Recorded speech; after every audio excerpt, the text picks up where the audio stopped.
com cada um dos irmãos. E eu quero ser breve nesta palavra. Aquilo que Deus colocou no meu coração para este tempo, para hoje, foi confirmado já através dos louvores e através da palavra do pastor Aldair, lá em Neemias 2. Quase que eu prego Neemias 2. Mas eu vou convidar você a abrir a sua Bíblia no livro do profeta Neemias, capítulo 4. E você que veio com a Bíblia impressa, abre e deixa aberto aí. Você vai ler comigo ali. Nós vamos passear pelo capítulo 4 do livro do profeta Neemias. E o tema que eu quero conversar com você hoje é o construtor e o lançador de pedras. Dois personagens que vão aparecer nesse momento da história, dois personagens que vão aparecer nesse instante. Como nós já sabemos, o livro do profeta, o livro de Neemias, ele inicia já com algo que está ardendo no coração de Neemias. Neemias era um servo, Neemias era o copeiro do rei. Neemias, ele estava servindo ao rei, e ele então experimentava tudo o que era entregue ao rei, tudo que estava sendo levado ao rei da Pérsia. Ele então experimentava antes, ele provava antes, porque se tivesse envenenado, ele morria no lugar do rei. Estamos falando de alguém que está disposto a dar a vida em favor de outra pessoa, alguém que está disposto a morrer em favor do outro. A palavra de Deus diz lá em 1 João 3,16 que não há amor maior do que esse, o de darmos a nossa vida em favor dos nossos irmãos. Neemias tinha essa missão, essa função, mas de repente chega aos ouvidos de Neemias que alguma coisa não está bem, chega aos ouvidos de Neemias que as coisas estão fora do lugar. O seu irmão vem e ele pergunta como estão os remanescentes de Jerusalém, aquele povo que ficou. Como o pastor Aldair já iniciou aqui a preleção, estávamos voltando do cativeiro babilônico, e aqui estamos por volta do ano 400, o Império Persa reinou sobre Judá e sobre Israel por volta do ano 538 até o ano 332 antes de Cristo, e ali então nós temos no meio dessa história a reconstrução dos muros de Jerusalém. O Senhor envia um irmão que fala com Neemias, e Neemias diz assim: como estão os remanescentes de Jerusalém? Os remanescentes da casa do meu pai. E a notícia não é boa. Ele diz assim: aqueles que ficaram, aqueles que sobraram, aqueles que não foram para o cativeiro, aqueles que estão lá, estão passando por grandes dificuldades, e os muros de Jerusalém estão em ruínas. O que são os muros de Jerusalém? A segurança de Jerusalém, a dignidade do povo de Deus, a fortaleza da casa de Deus estava comprometida. Ali então, a palavra de Deus diz lá no capítulo 1, Neemias diz: sentei-me e chorei por 3 dias. E ele esteve ali orando, e ele esteve ali pedindo um direcionamento de Deus. Neemias sente a dor do seu povo, e nós como cristãos, nós precisamos aprender a sentirmos a dor do outro. A palavra de Deus diz: alegrais com os que se alegram, e isso é muito bom, amém?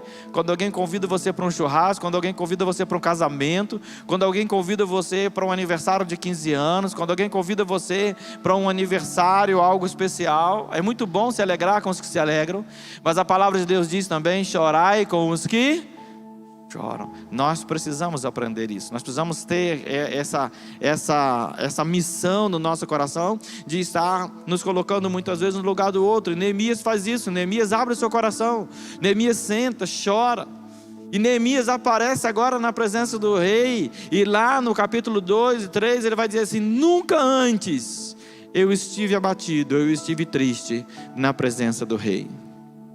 Observe isso.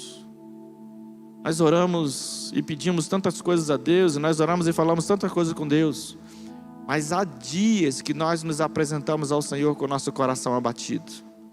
Há dias que nós nos apresentamos ao Senhor com uma tristeza profunda na nossa alma. Há dias que nós nos apresentamos ao Senhor com o nosso semblante caído, dizendo assim: Senhor, nós não estamos suportando mais, eu não sei mais o que fazer, eu não sei para onde ir, eu não sei que direção tomar, eu estou me rendendo nesse assunto porque eu não sei mais o que fazer. Neemias estava assim na presença do rei, com o semblante abatido. o rei fala com ele o que está acontecendo, e a palavra de Deus diz que ele ora antes, e ele pede assim: Senhor, me dá sabedoria para eu falar com esse homem, me dá sabedoria para eu falar com ele, coloca nos meus lábios a tua palavra para que eu possa falar com ele. E aí ele vai então e diz: ah, meu Senhor, a casa do meu Deus e a casa dos meus pais estão em ruínas. Como eu posso estar alegre se o meu povo está sofrendo?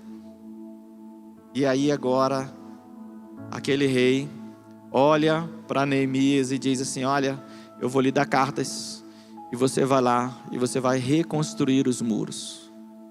E ele recebe cartas, ele recebe autoridade, ele é empoderado ali. E ele sai agora para ajudar com a missão de Jerusalém, de reconstruir os muros de Jerusalém.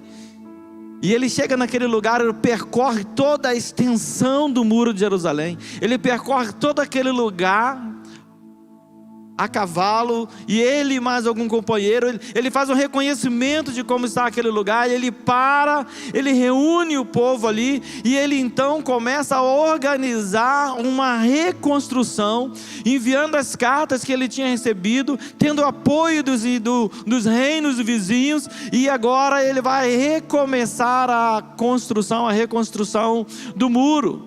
Mas aqui no capítulo 4 começa algo a acontecer. E ele diz assim lá em Neemias 4, a partir do versículo 1, e eu vou ler com você somente até o versículo 7.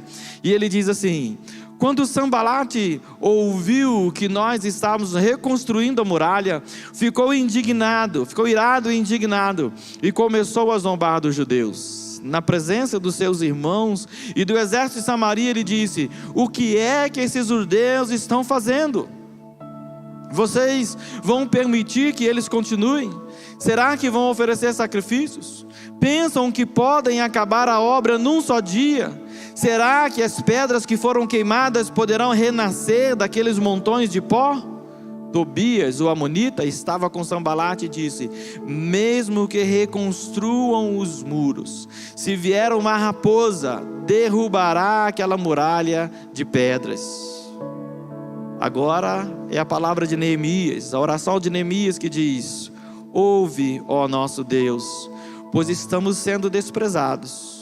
Faze com que o seu desprezo recaia sobre a cabeça deles, e faze com que sejam despojo numa terra de cativeiro.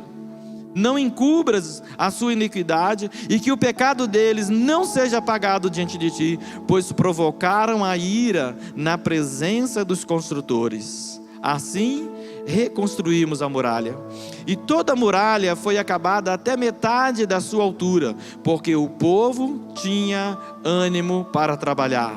Mas Sanbalate, Tobias, os árabes, os amonitas e os asdotitas ouviram que a reparação do muro de Jerusalém ia adiante, e que já se começavam a fechar as brechas, ficaram muito irados. Nós precisamos compreender nesse contexto é que Sanbalate, Tobias e Gesem, que são governadores dos impérios, governadores das províncias vizinhas, que cercavam Jerusalém, que cercavam o povo israelita agora nesse momento, eles tinham interesses pessoais. Eles, com os muros em ruínas, aquela cidade não tinha segurança, então eles iam vender segurança, eles ofereciam segurança e cobravam por isso. Aquela cidade, ela não tinha proteção, então eles entravam a hora que eles queriam e faziam o comércio que eles queriam dentro da casa de Deus e dentro do reino de Jerusalém.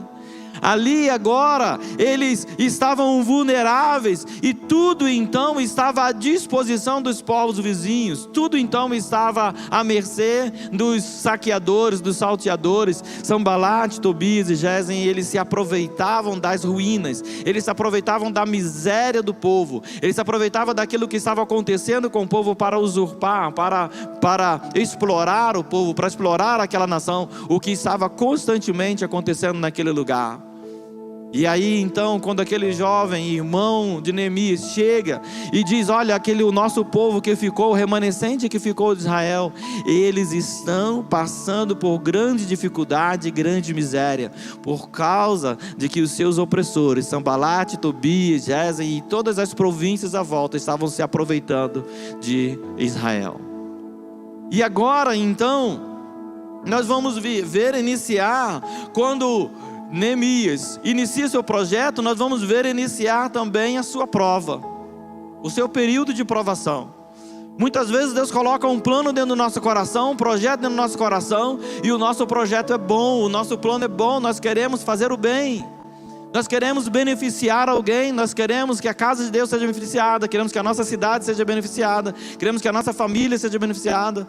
Muitas vezes Deus coloca projetos bons no nosso coração, mas quando nós começamos a realizar esses projetos, algo diferente acontece. Primeira coisa que nós vamos ver: as suas ações vão incomodar alguém. As suas ações vão incomodar alguém. O simples fato de você brilhar vai irritar alguém. O fato de você começar um projeto novo na sua vida vai atrair a inveja, a ira de alguém. O fato de você começar um plano novo, ideias novas, vai irritar alguém. A palavra de Deus diz lá no capítulo 4, versículo 1: quando Sanbalate e Tobias ouviu que nós estávamos construindo a muralha, ficou indignado, ficou irado e começou a zombar dos judeus. Quantas vezes nós passamos por essa experiência? Vou começar uma faculdade nova e alguém começa a rir de você e fala assim: você nessa idade, nesse tempo, você quer o quê? Vou começar um projeto novo, um trabalho novo, alguém começa a zombar de você. Olha, eu estou com um projeto de mudar, vou mudar com a minha família, e alguém começa a ridicularizar você. Alguém começa a dizer para você o que você não deve fazer, o que não é para você. E nós vamos ver que isso é comum no mundo desde a antiguidade. Davi, enquanto o grande filisteu, o gigante, estava lá ameaçando o povo, Davi sai da casa dele e vai lá, ordenado pelo teu pai, levar alimento para os irmãos. Mas quando ele chega lá, em 1 Samuel 17, 28, a palavra de Deus diz assim: Eliabe, irmão mais velho de Davi, ouviu Davi falando com aqueles homens e ficou irado com Davi e disse: por que você veio para cá? E com quem você deixou aquelas poucas ovelhas no deserto? Sei que você é presunçoso e mau. Você veio aqui só para ver a batalha. Olha a palavra do irmão de Davi. Quando Davi chega e ele toma conhecimento que o reino de Israel está em perigo, o desejo do coração de Davi era: eu não posso ver o meu Deus sendo ridicularizado, eu não posso ver alguém zombando do meu povo, não posso ver o meu povo ameaçado e não fazer nada. Mas alguém de dentro da casa de Davi olha para Davi e diz assim: você é presunçoso, você é mau, você não presta. E muitas vezes nós ouvimos palavras que vão tentar nos dissuadir, nos desanimar, seja dentro de casa ou seja fora de casa, que vão tentar nos tirar do direcionamento daquilo que Deus colocou no nosso coração. E o problema é que nós estamos vivendo hoje numa sociedade doente, numa sociedade carente, numa sociedade em que nós temos que cuidar de tantas pessoas que só porque ouviram uma palavra contrária já querem pular de uma ponte, já querem dar cabo com tudo, já querem acabar com tudo, só porque alguém falou diferente. A pessoa compra uma roupa nova, a pessoa se arruma, se veste, sai de casa, e de repente um amigo brinca: oi, seu feio. Aí ele volta para casa e troca de roupa. Ele não está disposto a ouvir crítica ou construtiva, ou seja ela destrutiva, mas de ninguém. E na sociedade que nós vivemos, o grande poder dos outros é criticar o que nós estamos fazendo. O grande poder das pessoas hoje tem sido criticar aquilo que a igreja está fazendo, aquilo que os pastores estão fazendo, aquilo que a liderança está fazendo, aquilo que você como pessoa, na sua família, aquilo que você está fazendo. As pessoas muitas vezes não aparecem para te dar uma ideia boa, mas elas aparecem para criticar o que você está fazendo. Alguém olha para você e diz: não importa qual é o seu projeto, não vai dar certo, não é para você, já vi dar errado mais de 10 vezes, e fulano começou e parou na metade. E aí então, agora nós vamos encontrar um construtor chamado Neemias, que ele tem uma missão: eu vou restaurar as muralhas de Jerusalém. Neemias, como um construtor, ele tem a noção da dimensão da obra que ele está fazendo. Eu quero lançar uma pergunta para você, como construtor da sua vida, como construtor da sua história, como construtor da sua vida espiritual. Você tem dimensão da obra que você está fazendo?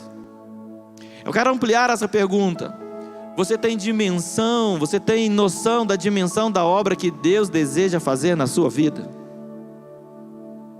Neemias sabia aquilo que Deus desejava fazer em Jerusalém, e Neemias sabia que ele era o instrumento que Deus iria usar para a reconstrução dos muros, para a reparação da casa de Deus, para a reparação das brechas do muro de Jerusalém. Neemias tinha isso no coração. Neemias sai do reino persa e vai em direção a Jerusalém com uma certeza no coração de que ele precisa restaurar os muros de Jerusalém.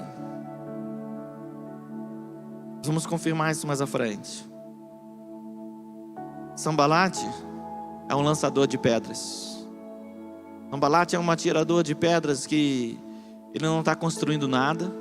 Ele não está preocupado em outra coisa senão o próprio lucro, senão a própria vontade. E talvez Sambalate tenha um grande problema de que muitos de nós vivenciamos hoje. As pessoas não conseguem fazer o que nós fazemos. As pessoas não conseguem chegar onde nós chegamos. Então elas querem nos fazer desistir do que nós estamos fazendo, e querem nos fazer sair de onde nós estamos. Os lançadores de pedra, os atiradores de pedra, eles agem assim. Não vai dar certo para você, você não vai conseguir. Não é bom, já vi dar errado. Isso não é para você. Essas palavras, das quais Neemias parece já estar vacinado. Segunda coisa que a gente vai observar aqui dentro desse texto é que os incomodados, ou seja, as suas ações vão incomodar alguém. Em segundo lugar, os incomodados vão tentar parar você. Os incomodados vão tentar dizer assim: olha, não vai dar certo, vocês não vão conseguir. A palavra de Sambalate e de Tobias é: o que esses homens fracos, eles já começam já mexendo no ego dos homens que estão trabalhando. Vocês são fracos, vocês não vão conseguir. Vocês não vão terminar esse muro. A obra é muito grande, vocês são poucos. E começa então a dissuadir eles a desistirem, tentar fazer eles pararem. Mas observe Neemias capítulo 6, versículo 3. Ele diz assim: por isso enviei-lhes mensageiros para lhes dizer: eu estou fazendo uma grande obra e não posso parar para descer até aí. Por que devo eu parar a obra para ir me encontrar com vocês? Neemias envia mensageiros, Sambalate envia mensageiros a Neemias e diz assim: vem cá, vamos conversar. Para o que vocês estão fazendo aí. Vamos festejar aqui. Vem ter comunhão com a gente. Vem fazer parte do nosso grupo. Nosso grupo é melhor do que o de vocês. Vem para cá, senta com a gente. Vamos ficar aqui todos nós juntos discutindo. Se discute, se resolve isso aí ou não. Se reconstrói esse muro ou não. Se você dá continuidade ao que você está fazendo ou não. Mas Neemias tinha a dimensão, a noção da dimensão da obra que ele está fazendo. Neemias olha para aquele povo e diz assim: eu estou fazendo uma grande obra. Você pode falar da sua vida, da sua vida espiritual, dos seus projetos, dos seus planos. Eu estou fazendo uma grande obra. Vamos todos juntos? Eu estou fazendo uma grande obra. Isso é na sua vida pessoal, na sua vida espiritual, no seu relacionamento com Deus. Neemias tinha a consciência de que Deus tinha colocado ele naquele lugar, naquela posição, naquele momento, naquele tempo, e ele não poderia se entregar às falas dos outros. Ele não poderia se render à persuasão dos inimigos naquele momento. Ele não poderia se render às pedras que seriam lançadas contra ele. Algo que tem sido muito trabalhado pela psicologia hoje, e muitas empresas estão buscando hoje pessoas com essa característica: saúde emocional. E sabe o que é saúde emocional? Em primeiro lugar, é você ser autocrítico. Você mesmo olhar para você e você fazer a avaliação sua. Você mesmo conseguir olhar no espelho e entender quem você é e o plano de Deus para a sua vida.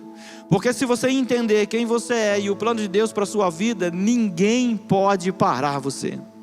Se você entender a sua identidade, como a irmã Paula ministrou aqui, se você entender a sua identidade em Cristo Jesus, ninguém pode fazer você desistir daquilo que Deus colocou no seu coração, independente das circunstâncias, das situações à volta. E agora então, eles incomodados tentam parar. Augusto Cury vai dizer assim: se você acredita no seu sonho, jamais desista dele. Terceiro lugar, nessa primeira parte, na tentativa de nos pararem, nós seremos provados. Quantas lutas, quantas perturbações, quantas noites sem dormir, quanto incômodo dentro do nosso coração por causa de algo que alguém está falando, por causa de algo que alguém está dizendo contra nós, por causa de calúnias que estão se levantando. Vai chegar um momento que Sanbalate vai espalhar no meio do povo assim: olha, eu acho que Neemias está tentando tomar o lugar do rei da Pérsia. E ele manda avisar para Neemias: olha, eu acho que o rei, ele vai ficar sabendo do que você está vivendo, do que você está fazendo, que você quer tomar o lugar dele. Mas o coração de Neemias estava em paz quanto a isso. O coração de Neemias estava em paz com o rei, estava em paz com Deus. Neemias sabia da sua missão e sabia do seu lugar. E olha só, Neemias capítulo 6, versículo 4, diz assim: 4 vezes eles fizeram o mesmo pedido, mas eu lhes dei sempre a mesma resposta. Eu não sei se no concílio do pastor Dani foi perguntado qual é a virtude de Satanás. Foi perguntada no seu concílio? Não? Mas você estava preparado, não estava? Qual é? Perseverança. Satanás, ele é persistente. E a palavra de Deus diz assim, que durante 4 vezes eles mandam um mensageiro a Neemias: vem para cá. Mas a palavra de Deus diz que Neemias, pelas 4 vezes, ele vai e ele responde da mesma maneira, do mesmo jeito: eu estou fazendo uma grande obra, eu não vou parar esta grande obra que eu estou fazendo por causa da palavra de vocês, ou para ir conversar com vocês. Por que eu pararia aquilo que Deus está ministrando na minha vida? Por que eu pararia aquilo que Deus está fazendo na minha vida para ir flertar com o pecado? Porque eu pararia aquilo que Deus está fazendo na minha vida para eu me distrair com as coisas desse mundo? E aí então agora ele ouve essa palavra. Lá em Mateus 5, verso 11 e 12, a palavra de Deus diz assim: bem-aventurados são vocês quando por minha causa os insultarem, perseguirem e mentindo disserem todo mal contra vocês. Alegrem-se, exultem, porque grande é a recompensa de vocês nos céus, pois assim perseguiram os profetas que viveram antes de vocês. Observe, o alvo de Cristo é você ter alegria na tribulação. O alvo de Cristo é você se manter firme no meio das provas. O alvo de Cristo é você estar sendo alegre enquanto você está sendo perseguido. Uma ilustração muito antiga, mas que é propícia para o momento, diz que um turista vai visitar um oleiro, um lugar onde faz vasos, e ele observa o trabalho daquele oleiro, ele observa a arte daquele oleiro, de colocar o barro, de preparar o barro, e de fazer o barro virar um vaso bem moldado, lindo, e depois coloca aquele vaso na fornalha. Só que aquela fornalha é uma fornalha antiga, a lenha, toda a fornalha ela é mesmo feita de barro. E aí então aquele turista pergunta ao oleiro: como que você sabe que esse vaso está pronto? E aí ele olha para o vaso já está vermelho, aquecido dentro da fornalha. Ele tira com uma pá aquele vaso, ele pega o cabo do martelo e bate na boca do vaso, e o vaso faz tom. E a resposta do oleiro é: quando o vaso está pronto, ele canta no meio da fornalha. Ele canta quando ele está passando pelas suas maiores provas. Ele canta quando ele está na mais alta temperatura, na mais alta provação, num dia mais difícil, nos momentos mais difíceis. Sabe o que o vaso de Deus faz? Ele canta, ele glorifica a Deus, ele exalta a Deus, ele entrega a honra e a glória ao Senhor. Quando a enfermidade vem, o vaso canta. Quando as perseguições vêm, o vaso canta. Quando o desemprego vem, o vaso canta. Quando os sonhos estão esmorecendo, o vaso canta. Quando as acusações, as calúnias, as difamações vêm, o vaso canta. Rapaz, as ações de Neemias, o que Neemias faz? Talvez, queridos, eu e você no lugar de Neemias, eu vou dizer assim, olha, eu vou ligar para o rei agora de volta, eu vou mandar uma carta para o rei, e eu vou pedir um exército para o rei, e eu vou aniquilar esse povo todo, porque o império da Pérsia era o império mais poderoso daquele momento. Mas observe que Neemias tem uma postura diferente. A primeira ação de Neemias Neemias orou pela justiça de Deus. Observe o capítulo 4, versículo 4 e 5. Ouve, ó nosso Deus, pois estamos sendo desprezados. Ele diz assim, ouve, Senhor, porque essa injúria, essa calúnia, essa difamação, ela não é contra mim, mas é contra o Senhor. Ela não é contra a minha vida, mas contra aquilo que o Senhor está fazendo através da minha vida. Quantas vezes que nós passamos por perseguições e a gente esquece de Efésios 6, capítulo 12. Porque a nossa luta não é contra a carne e o sangue, mas sim contra os principados e potestades. Observe que todas as vezes que você se levantar para fazer algo para Deus, o diabo vai se levantar para tentar fazer você desistir. Todas as vezes que você se levantar para tentar restaurar os muros espirituais da sua vida, o diabo vai se levantar para tentar fazer você desistir. Todas as vezes que você tentar começar um projeto novo que vai trazer bênção para você e para sua casa, o diabo vai se levantar tentando fazer você desistir. E então nós precisamos estar preparados. E a primeira ação de Neemias é que Neemias vai a Deus, ele pede a justiça de Deus. Senhor, que a acusação deles recaia sobre eles, que o pecado deles não seja encoberto, mas que a mão do Senhor esteja sobre eles, porque eles estão nos desprezando na presença dos construtores, na presença daqueles que estão com a mão no arado, na presença daqueles que estão fazendo a sua obra. Eles estão ridicularizando, não a nós, mas a obra do Senhor. Essa obra é tua, Senhor. Neemias tem essa consciência. Lá no capítulo 6, no versículo 9 de Neemias, ele diz que todos eles queriam era nos amedrontar. Eles diziam, a mão deles largarão a obra, e ela não será construída. Agora, pois, ó Deus, fortalece as minhas mãos. Só pode fazer essa oração quem tem consciência da intenção do inimigo, mas também quem tem consciência da sua própria fraqueza. Enquanto o inimigo está lançando uma palavra que talvez seja uma meia verdade, embora uma meia verdade seja uma mentira inteira, mas todos nós sabemos que nós somos fracos. Neemias reconhecia a sua fraqueza. Neemias reconhecia que a quantidade, o número de pessoas que ele tinha era limitado. Neemias reconhecia que aquele povo era realmente fraco. E o povo, os contrários, os lançadores de pedras, aqueles que estavam lançando pedras contra os construtores, eles sabiam da fraqueza daquele povo. Mas Neemias ora a Deus e diz assim, Senhor, fortalece as nossas mãos. Muitas vezes as críticas que nós vamos receber, o inimigo tem razão. Muitas vezes as pedras que vão ser lançadas contra nós são aquilo que nós deixamos transparecer, é a verdade. Mas nós podemos orar ao Senhor, nós podemos clamar ao Senhor e dizer, Senhor, fortalece agora as minhas mãos. Eu reconheço a minha fraqueza diante do Senhor. Eu reconheço que sozinho eu não consigo. Eu reconheço que essa obra não é minha. Eu reconheço que esse projeto não é meu. Portanto eu oro e peço ao Senhor, Senhor, agora pois, fortalece as minhas mãos. Você pode fazer essa oração comigo? Senhor, fortalece as minhas mãos. Se a obra que você está fazendo é de Deus para a sua vida, ore, Senhor, fortalece as minhas mãos.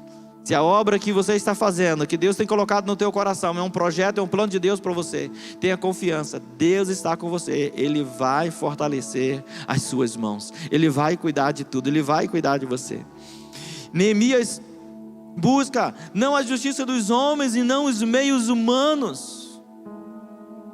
Ele não luta pessoalmente, eu vou lá e eu vou pegar uma espada e eu vou destruir Sanbalate. Não.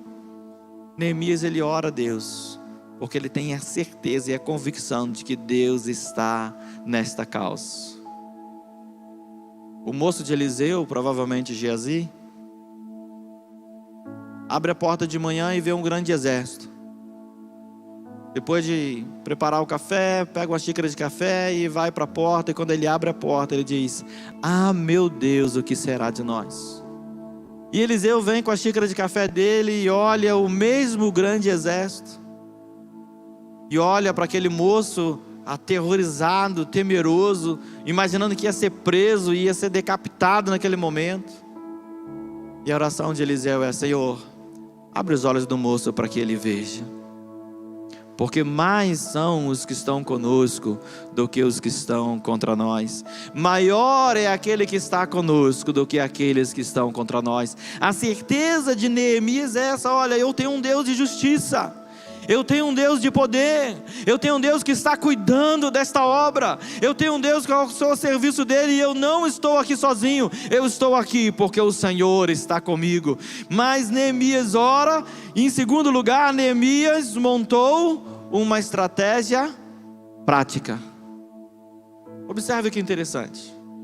Muitas vezes nós falhamos por falta de uma estratégia prática. A gente fica orando e fala: Senhor, me ajuda, Senhor, por que isso, Senhor, por que aquilo? Mas a gente não para montar a nossa estratégia. A gente não para montar uma estratégia financeira e a gente falha com dinheiro.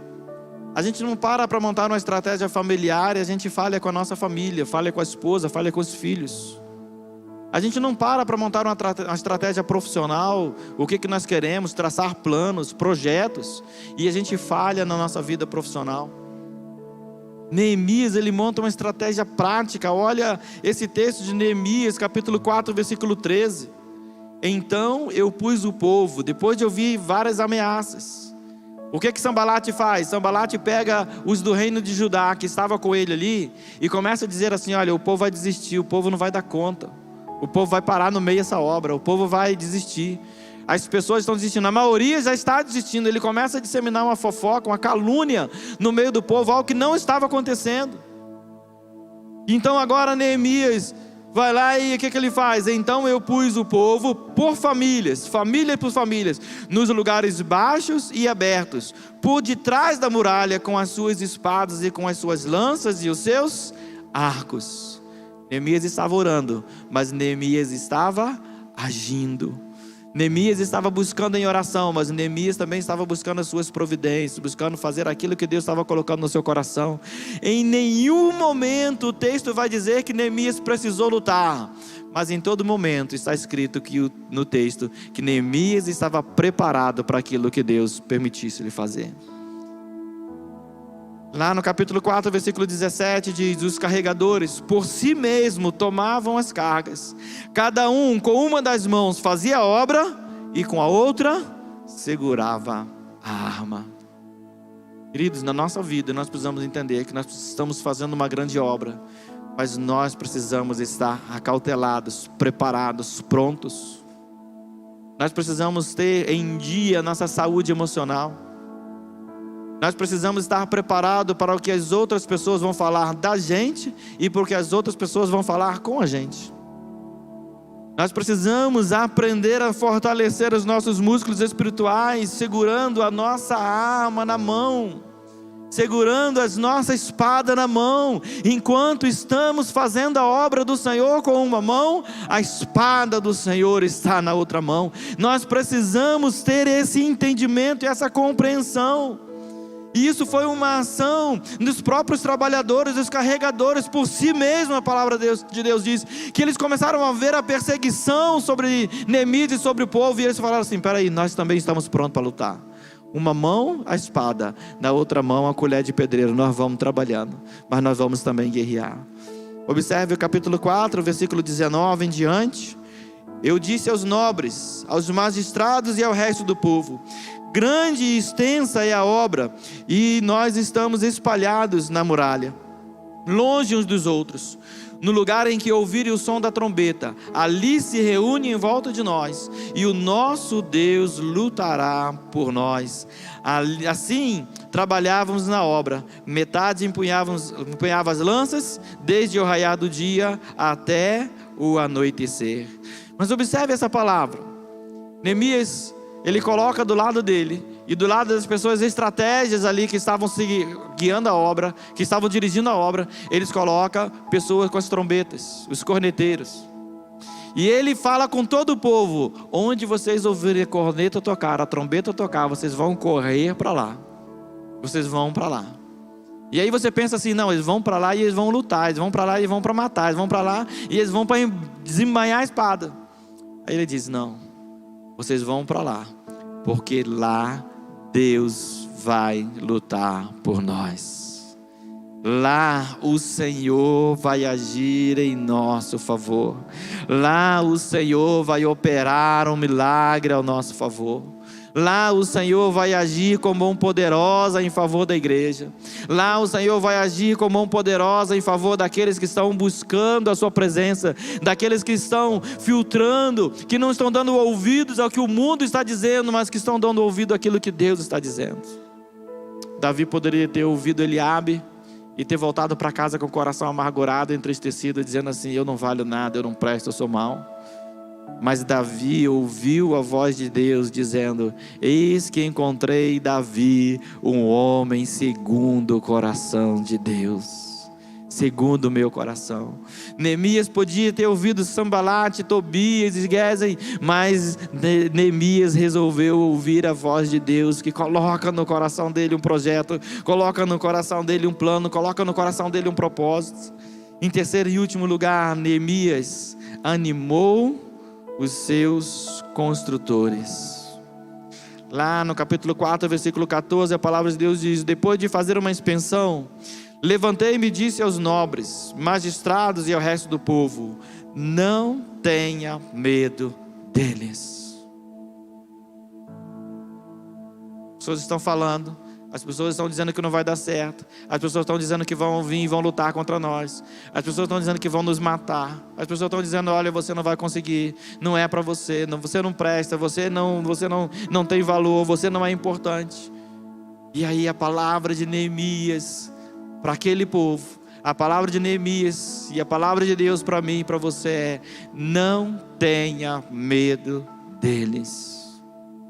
Não tenha medo das pessoas que estão falando contra você. Não tenha medo das pessoas que estão ameaçando a sua dignidade, a sua integridade. Não tenha medo das pessoas que estão tentando te tirar do lugar onde Deus colocou você. Não tenha medo deles. Não tenha medo das pessoas que estão caluniando você. Por mais que o seu coração esteja amargurado, por mais que o seu coração esteja ferido, por mais que o seu coração esteja perturbado, não tenha medo dos opositores que se levantam contra o projeto de Deus para a sua vida. Muitos pastores desistem do ministério porque não conseguem o apoio da igreja. Muitos familiares desistem às vezes do casamento, ou desistem dos filhos porque alguém disse que não vai dar certo, porque alguém disse que não presta. Não tenha medo das palavras que você vai ouvir. Trabalhe a sua saúde emocional, trabalhe o seu coração. Observe Lamentações 3:21, quando Jeremias diz nos versículos anteriores: eu me lembro das dificuldades, eu me lembro do absinto e do fel, minha alma se contorce dentro de mim, mas eu quero trazer à memória aquilo que me dá esperança.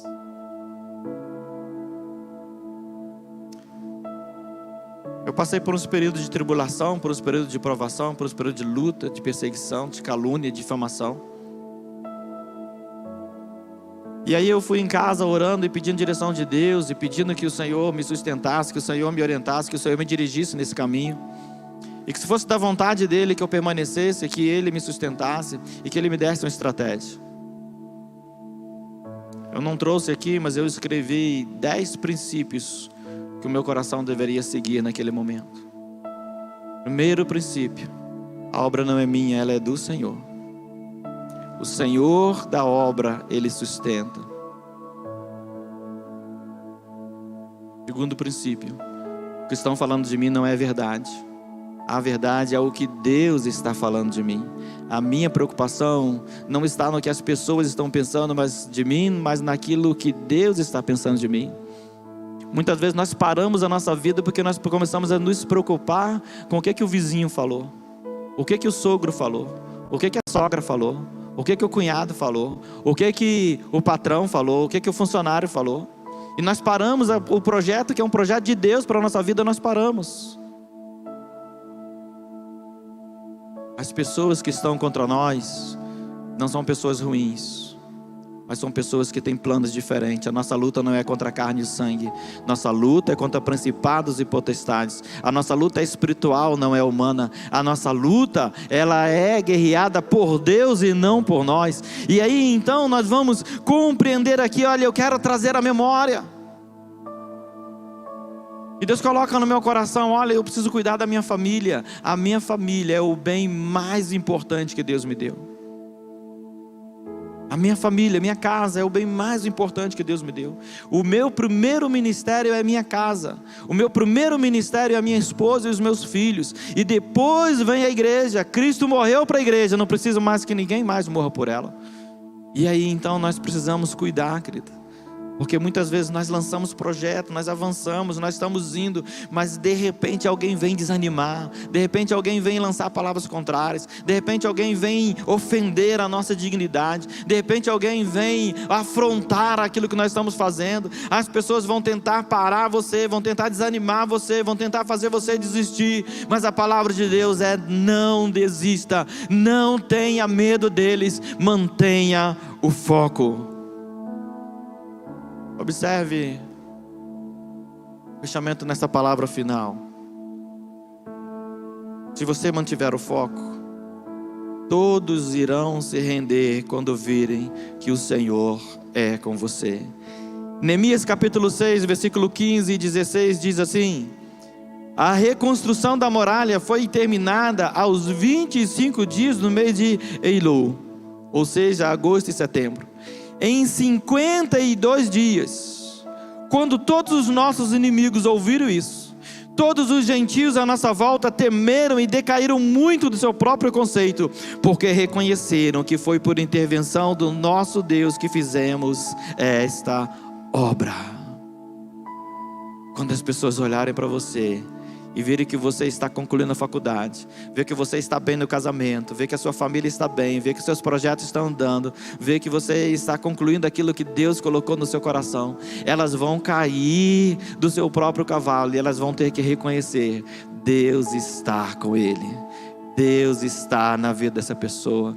Eu estava lutando contra Deus. Qual é o grande projeto da sua vida? Qual é o grande plano da sua vida? Qual é a grande estratégia prática da sua vida?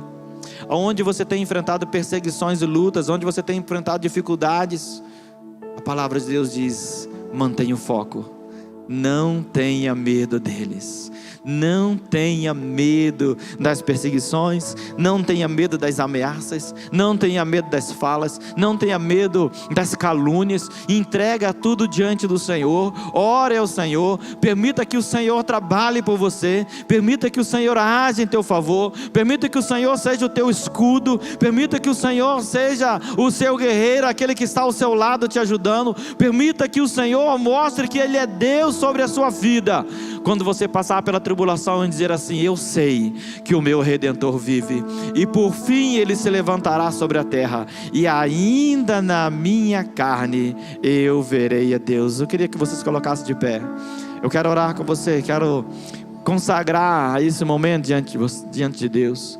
Quero, durante essa ministração desse louvor, eu quero convidar você a pensar como você tem lidado com a sua própria vida, qual estratégia você está usando na sua vida espiritual, no seu casamento, na sua família. Qual estratégia?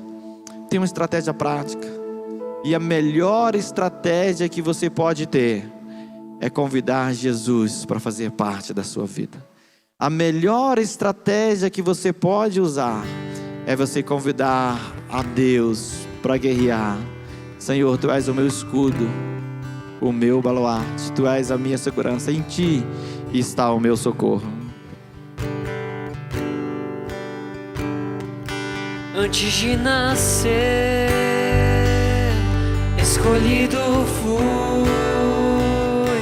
por meu nome me chamou. De novo nasci em sua família, o seu sangue me comprou. Eu não sou mais escravo do medo, eu sou filho de Deus. Eu não sou mais escravo do medo, eu sou filho de Deus. Eu não sou mais escravo do medo, eu sou filho de Deus. Eu não sou mais escravo do medo,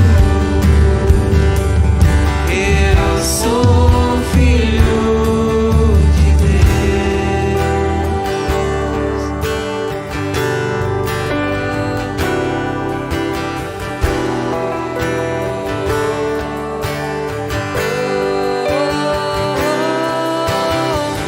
Abriu o mar pra eu passar por ele, perfeito amor que me alcançou, me resgatou e agora eu posso cantar. Eu sou filho de Deus. Abriu o mar pra eu passar por ele, perfeito amor que me alcançou, me resgatou e agora eu posso cantar. Eu sou filho de Deus. Eu sou filho de Deus. Eu sou filho de Deus. Feche teus olhos. E você que por algum motivo estava deixando o medo dominar o seu coração, você que por algum motivo talvez tenha esquecido quem você é, a sua identidade em Cristo Jesus, você é filho. O Senhor olhou para você e disse: você é filho, você é minha filha, você é meu filho. Não tenha medo, porque eu estou com você. Você está passando por lutas, tribulações, perseguições. Você está tendo medo em alguma área da sua vida. Eu quero orar por você agora. Eu queria convidar você a colocar a mão no seu coração, aí no seu lugar onde você está. Você não precisa vir aqui à frente. Você pode entregar o seu medo agora ao Senhor e dizer assim: eu não sou mais escravo do medo, eu sou filho de Deus, eu sou filha de Deus. Você pode entregar essa área de tribulação da sua vida e dizer assim: olha, o meu Deus, o meu Pai, Ele está tomando conta disso hoje, Ele está tomando providência nisso hoje, Ele está enviando um exército para me salvar hoje, Ele está guerreando por mim hoje. Não importa a área, não importa qual a situação, não importa o que você está passando, creia, o Senhor, Ele é contigo. O Senhor, Ele está cuidando de você. O Senhor está tirando agora, em nome de Jesus, todo medo. Ele está tirando toda a insegurança, todas as palavras que foram faladas contra você, tudo aquilo que foi dito contra você, o Senhor está levando com Ele na cruz agora. E você pode descansar no Senhor, você pode confiar no Senhor. Você não precisa mais ter medo. Você é filho de Deus, você é filha de Deus. Pai amado e Deus querido, nós colocamos diante de Ti, Pai, a nossa oração. Colocamos diante de Ti a Tua igreja, Senhor, e pedimos, ó Pai, em nome de Jesus, tira todo temor, tira todo medo. Toda palavra contrária, toda acusação que foi lançada contra a tua igreja e contra o teu povo, ela está aniquilada agora, está derrotada agora, ela está desfeita agora em nome de Jesus. Senhor Deus, que o teu povo possa sair daqui fortalecido no Senhor e na força do teu poder. Assim como Neemias fortaleceu o povo, encorajou o povo, que o Senhor possa encorajar a cada um, Pai amado, hoje, a tomar uma nova direção, a seguir nos projetos e nos planos que o Senhor tem dado, a agir, ó Pai amado, conforme a tua vontade, conforme o teu querer, sem precisar ter medo das acusações do mundo. Ao contrário, que diante das acusações, que diante das tribulações, que diante das provações, nós possamos cantar um hino de louvor ao nosso Deus. Nós possamos declarar para o mundo que nós não somos mais escravos do medo, porque nós sabemos que somos filhos de Deus, que temos a identidade transformada e renovada em Cristo Jesus, que o Senhor levou na cruz todas as nossas enfermidades, as acusações do inimigo não têm mais vez sobre a nossa vida, porque o Senhor nos transformou, porque o Senhor levou consigo as nossas tribulações. O castigo que nos traz a paz está com o Senhor. E agora, Pai amado, nós declaramos: nós somos filhos de Deus, nós somos filhos de Deus, nós somos filhos de Deus. A igreja continua orando, e se você ainda não teve esse encontro com Jesus, se você ainda não chamou Jesus para fazer parte da sua vida, fazer parte da sua história, e você quer hoje declarar a sua nova identidade em Cristo Jesus, eu convido você a levantar a sua mão onde você está. Não precisa vir aqui à frente, não precisa sair do seu lugar. Amém, glória a Deus, aleluia. Há mais alguém? Amém, glória a Deus. Há mais alguém? Fica com a sua mão de pé, fica com a sua mão erguida, erga a sua mão. Nós queremos ver você, orar com você. Amém. Que Deus esteja operando poderosamente sobre a sua vida, que o Senhor esteja agindo sobre a sua vida. Paizinho amado, o Senhor conhece o coração dos teus filhos, aqueles que são seus. O Senhor conhece, Pai amado, as provações, as lutas. E nesse momento aqueles, ó Pai amado, que levantaram uma das suas mãos, entregando, Pai amado, a sua vida ao Senhor, tendo uma nova identidade em Ti, que o Senhor possa confirmar a Tua obra, que o Senhor possa derramar, Senhor Deus, a unção, o bálsamo do Teu Santo Espírito, tirando todo medo, toda preocupação e tudo que não provém de Ti, e dando vida nova em Cristo Jesus. Que os Teus filhos possam declarar: nós não somos mais escravos do medo, nós somos filhos de Deus. Assim oramos em nome de Jesus. Amém.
Sob esta declaração, os filhos de Deus aplaudam o Senhor.